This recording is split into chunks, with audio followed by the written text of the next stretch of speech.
If the 2010s were e-commerce's decade, the 2020s could be edtechs. Since the lockdown, Indian edtech companies have reported major spikes in their user registrations and engagement. The edtech sector has risen to new heights due to the rapid adoption and penetration brought on by the COVID-19 lockdown.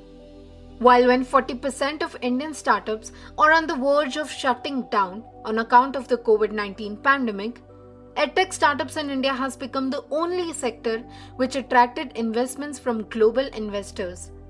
India's edtech industry is the second largest in the world after the US.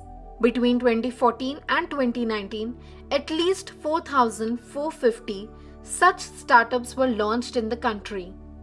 The edtech sector globally hit the hockey stick curve in the pandemic.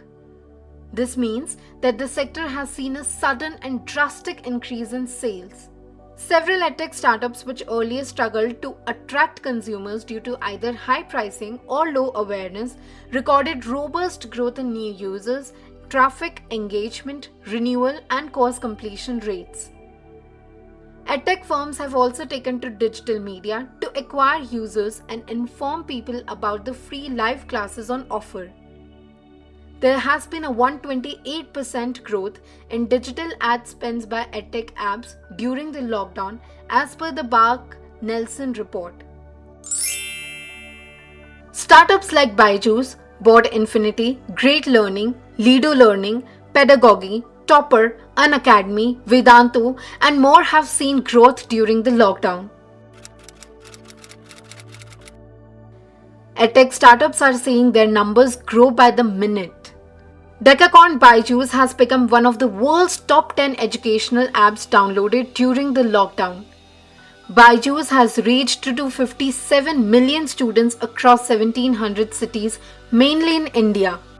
Vedantu recorded a growth of 220% with more than 2 million students attending classes and teachers delivering 8 million plus hours of live classes. Vedantu has raised $100 million as part of its Series D round, led by US-based investment firm Coatue. It has become the second most valued edtech startup in India. Unacademy's revenue for April 2020 is higher than the years of 2017, 2018 and the first half of 2019 combined. According to Unacademy, it recorded 165 million video views on YouTube in April, highest for the startup since it began operations in 2015.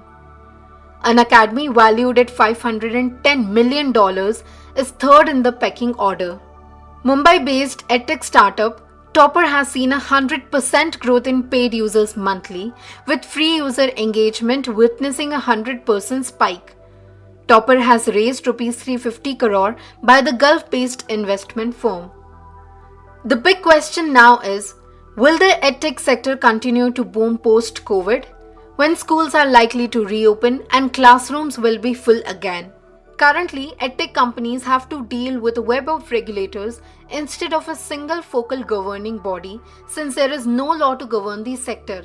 The Ministry of HRD did announce plans to release guidelines for the sector earlier this year, but this is still in the pipeline, and the announcement was made only concerning school education. But on the other hand, have we yet reached a stage where technology can definitely replace schools and colleges? Especially in a country like India, where not every household has reliable internet connectivity or apparatus like laptops, speakers, earphones or relevant software. In the end, will edtech become the next big thing in India and online education a norm?